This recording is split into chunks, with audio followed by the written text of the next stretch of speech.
మొత్తం తీసేసానండి. చూసారా, ఇదంతా లూజ్ కుట్ వచ్చింది, తీసేసాను.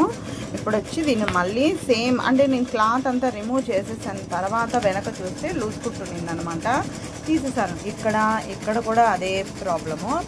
మళ్ళీ క్లాత్ ఫిట్ చేసిన తర్వాత అక్కడక్కడ పాయింట్స్ చెక్ చేసుకుంటూ కరెక్ట్ పొజిషన్లోకి అయితే తీసుకొచ్చాను.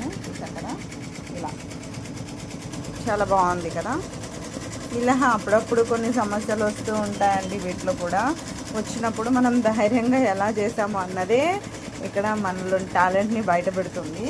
ఇప్పుడు ఇది అయిపోయింది కదా, ఇది అయిపోగానే ఇది కరెక్ట్ పొజిషన్కి వస్తుందా లేదా మళ్ళీ చెక్ చేసుకోవాలి.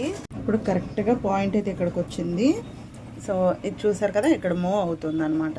ఇప్పుడు వెళ్ళిపోతుంది కాబట్టి, అంటే అక్కడి నుంచి మూవ్ అయిపోయింది కాబట్టి మళ్ళీ జస్ట్ మనం ఫాస్ట్ ఫార్వర్డ్ చేసి కరెక్ట్గా అదే స్టిచ్ దగ్గరకు వచ్చి ఆపుకోవాలి. ఇప్పుడు ఆపి స్టార్ట్ చేసుకుంటే మనకి ఆ స్టిచ్ అక్కడి నుంచి రన్ అవుతుంది.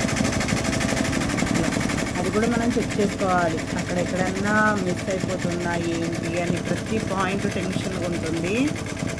చూసారు కదా, కరెక్ట్గా ఏదైతే స్టిచ్ రిమూవ్ అయిందో అదే స్టిచ్ ముందుకు వెళ్తుంది అనమాట ఇప్పుడు.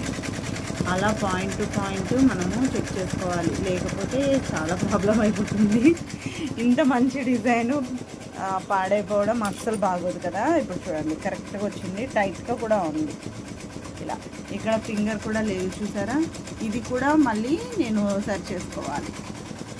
సో ఎలా ఉంది, ఇలా ఉంటాయండి పిప్పలు. అయితే మనము పెట్టేస్తే అయిపోతుంది కదా అని అయితే అనుకోకండి, ఇలాంటి ప్రాబ్లమ్స్ కూడా వస్తూ ఉంటాయి.